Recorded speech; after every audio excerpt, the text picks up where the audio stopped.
Hello and welcome to Indus News live from Islamabad. I'm Meher Sher and these are the headlines.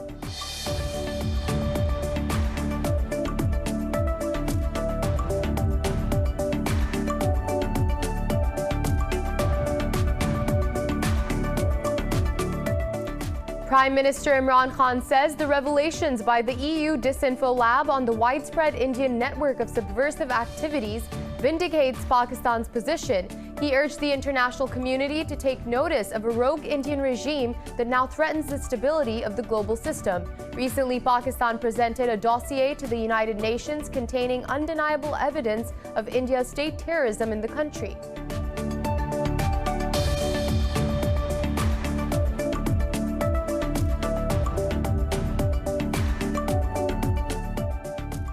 Pakistan's Foreign Minister Shah Mahmood Qureshi says India is committing grave human rights violations in occupied Jammu and Kashmir.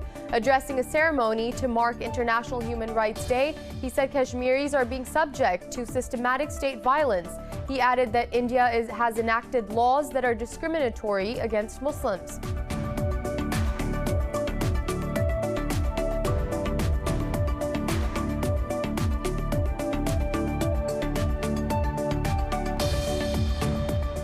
In Lebanon, caretaker Prime Minister Hassan Diab and 3 former ministers have been charged with negligence over the Beirut port blast. Over 200 people were killed and 6,500 wounded in the explosion in August.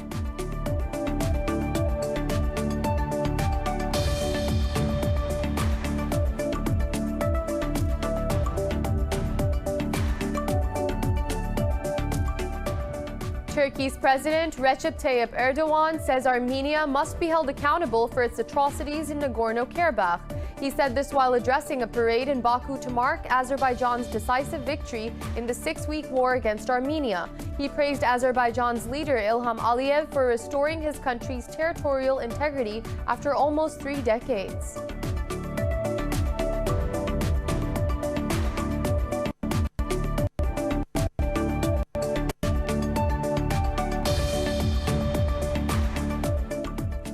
The U.S. has reported over 3,000 COVID-19 deaths for the first time since the pandemic began, as its toll crossed 289,000. In India, the virus has claimed more than 141,000 lives and infected over 9.76 million people. Meanwhile, Pakistan's death tally has crossed 8,600 with 56 new deaths and over 3,000 cases overnight. The global COVID-19 death toll has surpassed 1.5 million, while the number of infections has exceeded 68.8 million.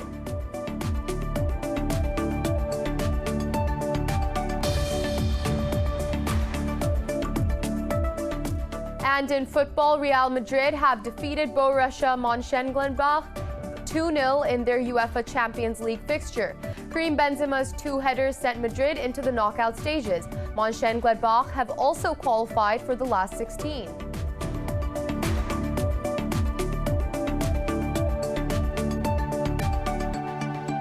Well, those were the headlines. More news after a short break. Stay with us.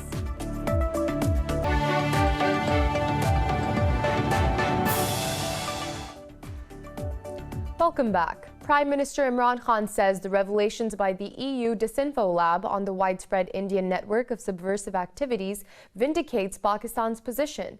More in this report. He urged the international community to take notice of a rogue Indian regime that now threatens the stability of the global system. He said Pakistan has already provided a dossier to the United Nations containing undeniable evidence of India's state terrorism in the country. The EU Disinfo Lab earlier uncovered a global network of pro-Indian fake websites and think tanks aimed at influencing decision-making at the UN and the EU. Operating in 116 countries, the coordinated network of over 550 websites was aimed at producing and amplifying content to undermine Pakistan and China. The network was also found involved in garnering support from international institutions against its adversaries. 2 Pakistani soldiers have been martyred in Indian ceasefire violations in the Khwairata sector along the line of control. In a tweet, the Pakistani Army's spokesperson, Major General Babar Iftikhar, identified the troops as Lance Naik Tariq and Sepoy Zaroof. He said Pakistani troops responded befittingly and killed 2 Indian soldiers. India has committed more than 2,000 ceasefire violations in 2020 alone. Moving on, India's External Affairs Minister Subramaniam Jaishankar says relations with China are at the most difficult phase in the last 3 to 4 decades. Thousands of troops from both sides are locked in a standoff over the border in the Himalayan region of Ladakh. Let's take a look at the current situation in the state of the conflict.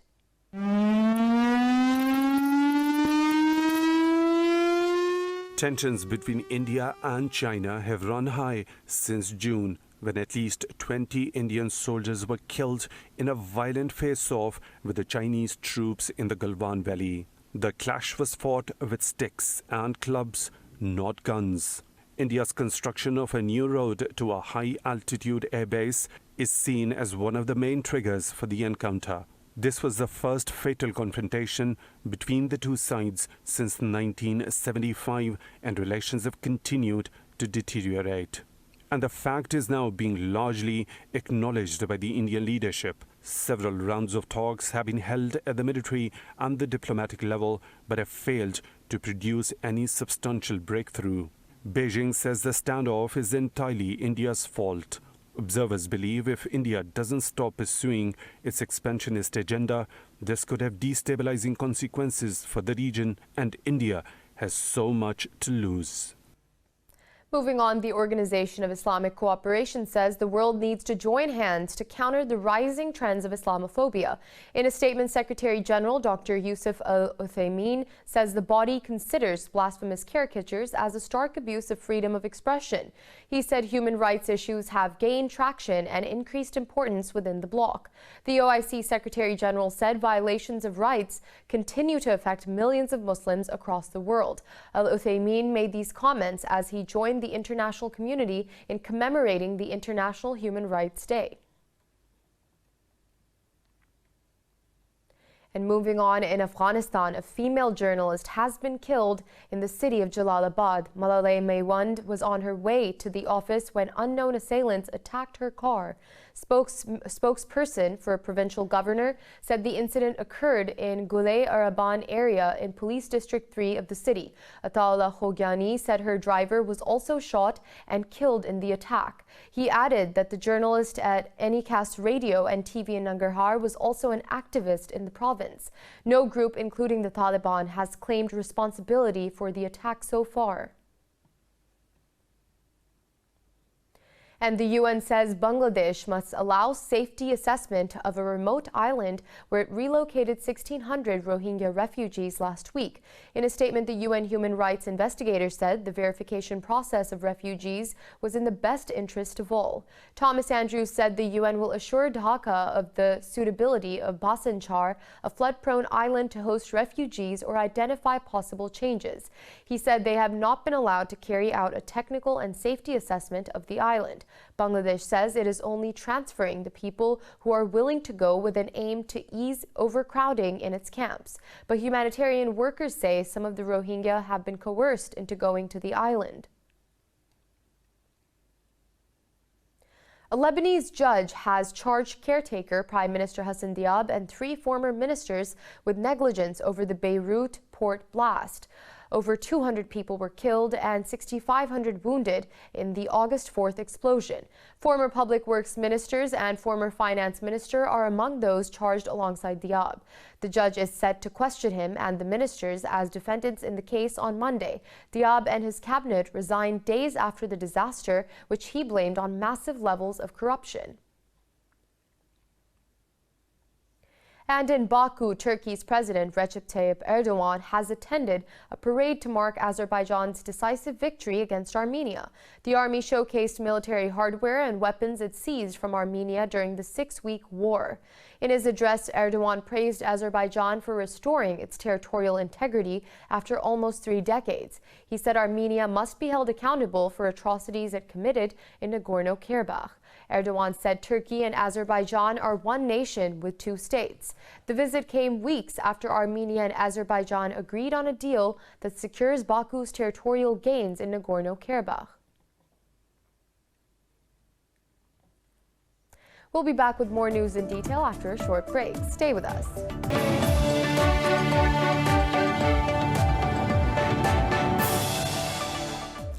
Welcome back. The Saudi-led coalition in Yemen says the implementation of a deal aimed at reuniting its feuding allies is set to start. The implementation will begin with a troop redeployment in the south ahead of announcing a new power-sharing government. The agreement was first announced in November 2019 to end a standoff between Yemen's UN-backed government and southern separatists. The Southern Transitional Council has been locked in a power struggle with the Saudi-backed government in the south. The dispute within the anti-Houthi camp is one factor holding up UN efforts to negotiate a nationwide ceasefire to end the wider war. The wider conflict in Yemen has killed over 100,000 people and caused what the UN says is the world's largest humanitarian crisis. Now, Iran has imposed sanctions on the U.S. ambassador to Yemen. Iran's foreign ministry says the envoy was blacklisted for his role in the occurrence of the humanitarian crisis in Yemen. The ministry said the crisis is the biggest tragedy of the century perpetrated by a U.S.-led coalition that wishes to break up Yemen. It said the envoy was designated under a law approved by the Iranian parliament in 2017. The law aims at combating the violations of human rights and the adventurism and terroristic acts of the U.S. in the region. This comes a day after the U.S. sanctioned Tehran's envoy to the embattled country. Moving on, the U.S. Senate has defeated an attempt to block a $23 billion arms sale to the UAE. Two procedural votes failed to gain a majority of the 100-member Senate. Senate Republican leader Mitch McConnell said the resolutions fell far short of the two-thirds support that would be needed to overcome a presidential veto. The bipartisan bills were jointly sponsored by two Democrats and a Republican senator. Only two Democrats opposed the resolutions, while only one Republican supported them. President Donald Trump had issued a formal threat to veto congressional efforts to block the planned transfer. The sale is tied to a normalization of ties between the UAE and Israel under the Abraham Accords. And China says it will revoke visa exemption treatment for U.S. diplomat passport holders visiting Hong Kong and Macau. Foreign Ministry spokesperson Hua Chunying announced this at a news conference in Beijing. Hua said the curbs include members of Congress, personnel at non-governmental organizations, and their family members. The U.S. earlier imposed financial sanctions and a travel ban on 14 Chinese officials. They were targeted over their role in adopting a national security law for Hong Kong, and Beijing's disqualification last month of elected opposition legislators in the territory. Now, the European Union has unveiled contingency plans in case of the possible collapse of Brexit trade talks with Britain. The plans aims to ensure smooth air and road travel and fishing access to each other's waters. EU Commission President Ursula von der Leyen said negotiations are still underway, but there is no guarantee of reaching an agreement before the end of the transition period. Von der Leyen said the bloc has come up with these measures to avert any eventuality. The United Kingdom is due to stop following the EU trading rules on the 31st of December. Two U.S. senators have called for sanctions on Ethiopia over human rights violations in the restive region of Tigray. The proposed resolution was introduced by Democrat Ben Cardin and Republican Senator Jim Risch. Meanwhile, UN Human Rights Chief Michelle Bachelet said the situation in Ethiopia is extremely distressing. In a news conference, she raised alarm over reports of indiscriminate attacks against civilians and sexual violence against women. Thousands have died and nearly 50,000 fled to Sudan after last month's fighting between Tigrayan rebels and government troops.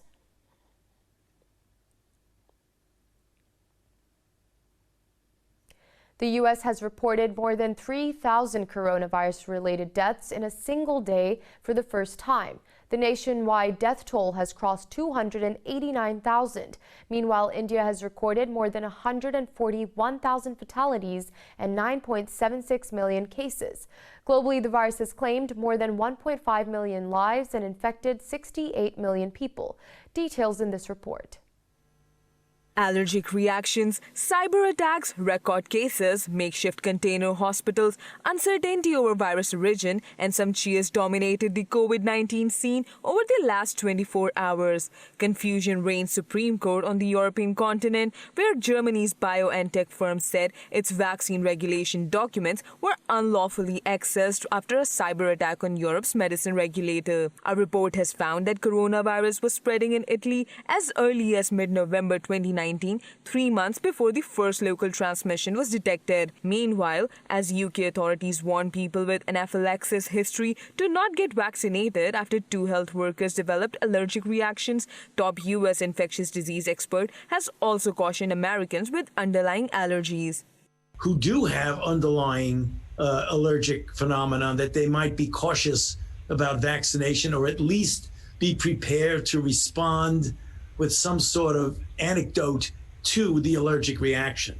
So if I were a person that had an underlying allergic tendency, I might want to be prepared that I might get a reaction and therefore be ready to treat it.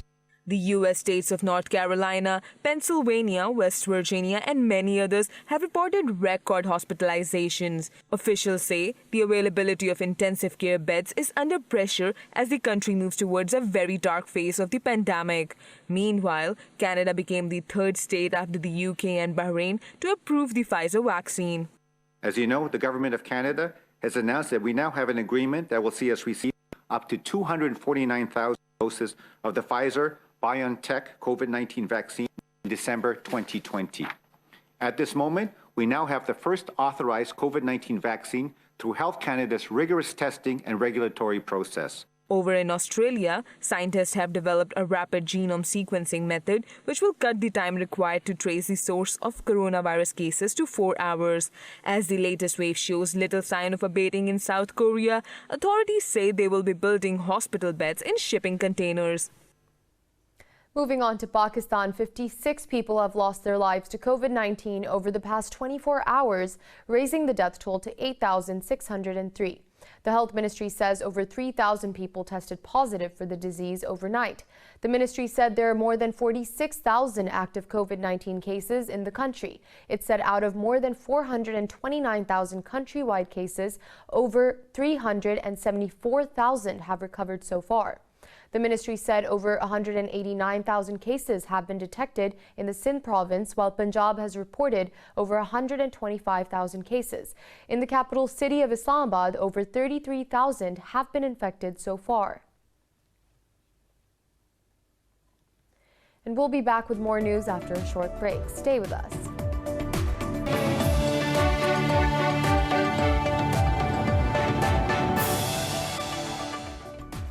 Welcome back. EU leaders are poised to unblock a stalled €1.8 trillion package to help revive their pandemic-ravaged economies.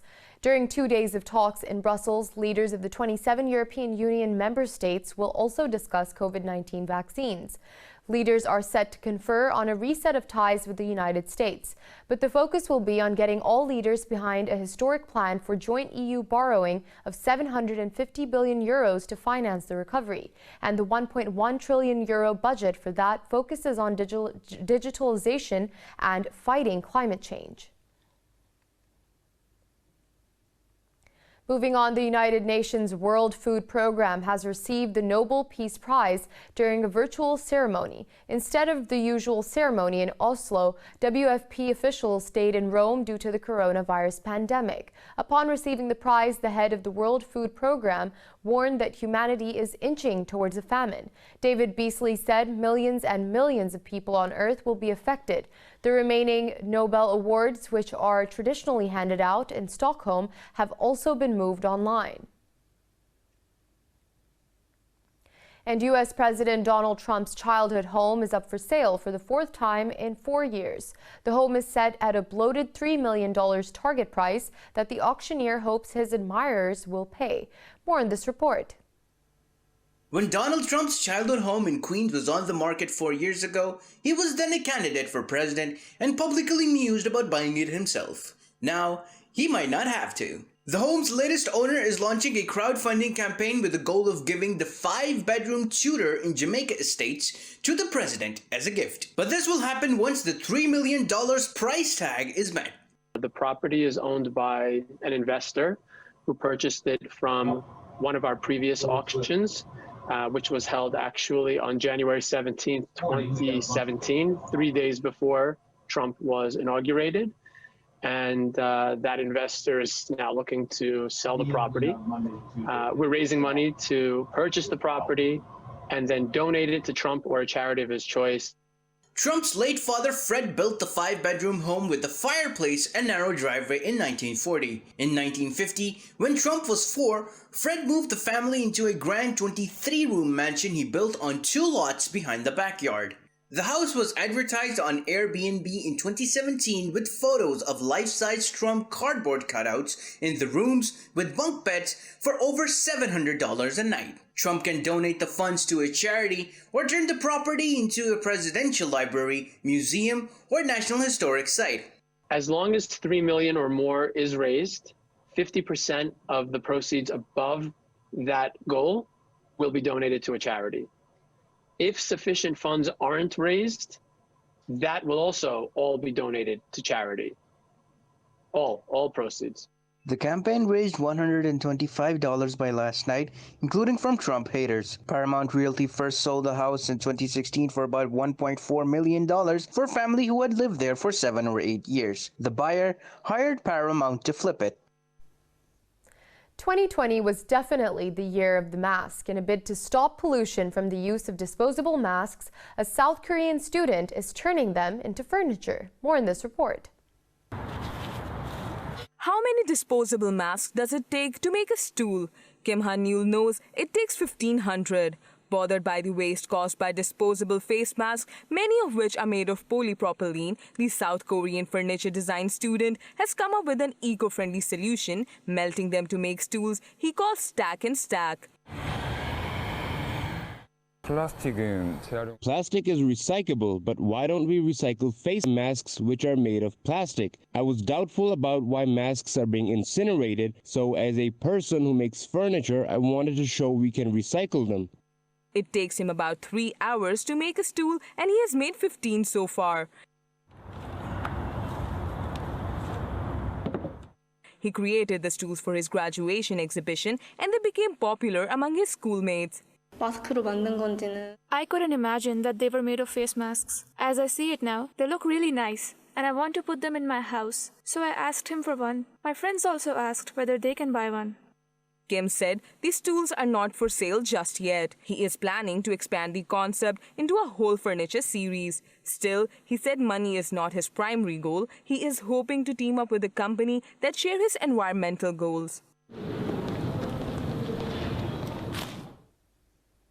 Researchers believe they have found a previously unknown species of beaked whale in waters off Mexico's western coast. If confirmed, the new species will mark a significant discovery among giant mammals. More about the discovery in this report. While determining a new species is a rare event, experts believe they have found a unique discovery. Researchers have found a rare species of typically shy-beaked whales near Mexico's remote San Benito Islands. They did not realize they were seeing a potential new species until later when studying photos they took of the animals. Beaked whales, named for their pointy dolphin-like snouts, are found mostly in remote waters, such as off the San Benito Islands. What we ended up finding was another beaked whale species. It was clear it was a beaked whale. They surfaced very close to the boat, and then they came to us 2-3 times. They came back to the boat. They were investigated the hydrophone that we put in the water. It was the most amazing encounter of beaked whales that I've ever had. Marine mammal biologist Joe Barlow says the whale's teeth were unusually placed. Underwater recordings of the whale's calls also suggested they were unique. Scientists are now awaiting the analysis of water samples that can hold skin cells for possible DNA testing to confirm whether the whales are a new species. Over the next several days, as we reviewed the data, all the photographs, the underwater images that Sea Shepherd took, the acoustic data that we collected in the vicinity of the animal, it became clear we didn't see Perrin's beaked whale. We saw something new, something that was not expected in this area, something that doesn't match, either visually or acoustically, anything that's known to exist. Though up to 5-meter-long beaked whales can be hard for scientists to observe as they tend to swim and feed mostly at depths of around 914 meters. At such depths, the animals have a better chance of avoiding their main predator, killer whales. If confirmed, this discovery will bring the number of known beaked whale species to 24. We'll be back after a short break. Stay with us.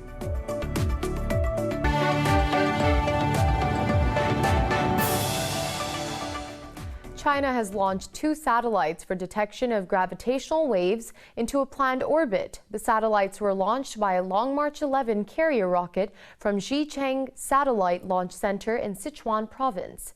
Xichang Satellite Launch Center said the launch was completed successfully.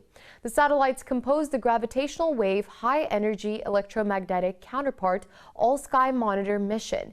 The satellites will be used to monitor high-energy celestial phenomena such as gravitational and special gamma-ray bursts.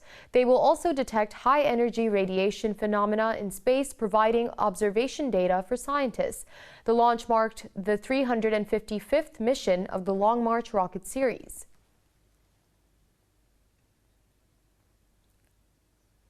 And in this anything but normal year, European states aren't peddling vacations to tourists. But in China, winter tourism has kicked off with the start of the snow season. More in this report. Temperatures in northeast China are plunging. But Heilongjiang's winter tourism season is heating up. In the northernmost Chinese city in the province, Mohe's 11th Snow and Ice Festival has opened to visitors. The theme park covers an area of 30,000 square meters and houses numerous ice sculptures and buildings set off by multicolored lights at night. Meanwhile, in Harbin, the world-famous snow and ice world is under construction. To boost excitement for this year's 21st consecutive Ice City, the construction of the park is being live-streamed. The finished part is 15 meters tall, which accounts for nearly 40% of the total project. We will ensure that the main tower puts on its best visual effects before the opening of the park. Harbin Snow and Ice World, established in 1999, hosts various activities each winter for around 3 months.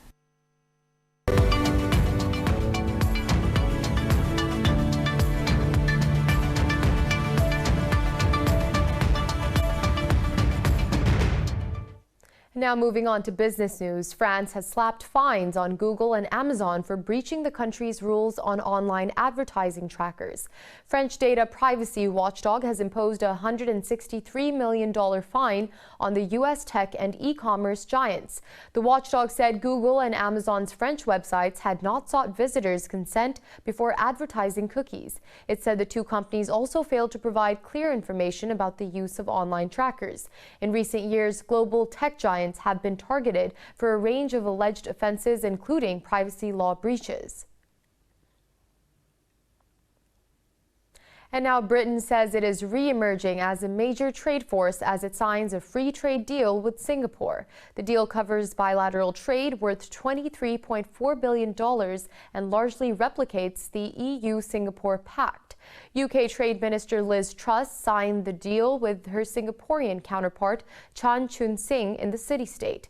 In a tweet, Truss said the agreement was the second biggest Britain has signed in the Asia-Pacific region. Ahead of the signing, she said London was re-emerging as a major force in global trade. Singapore counts the United Kingdom as its third largest trading partner for goods and second largest for services. Trade between the two countries was valued at $13.5 billion in 2019 alone. And Wall Street stocks have dropped at open following the release of weaker than expected jobless claims data. Lawmakers are struggling to push through the new fiscal stimulus before the year end. Decline in tech stocks led the markets to trade down, while the indices of major bourses traded lower. Meanwhile, oil prices hit the highest level since March on vaccine rollout.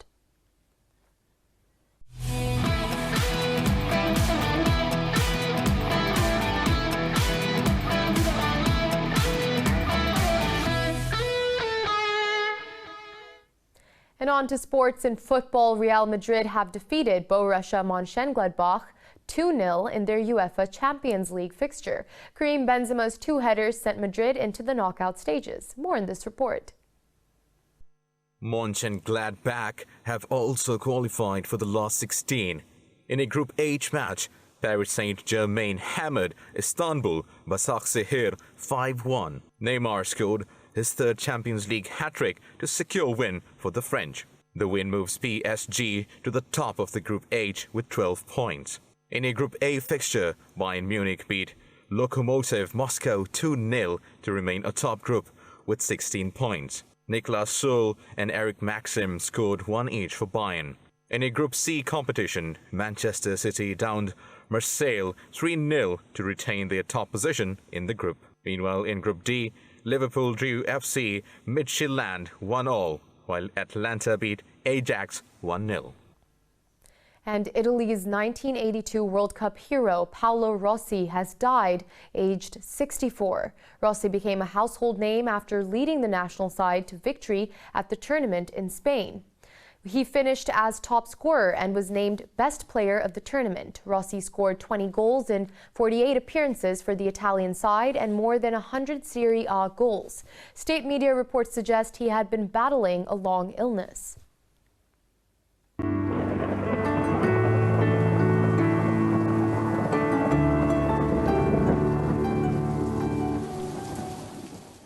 And now it's time to take a look at the latest weather updates from around the world.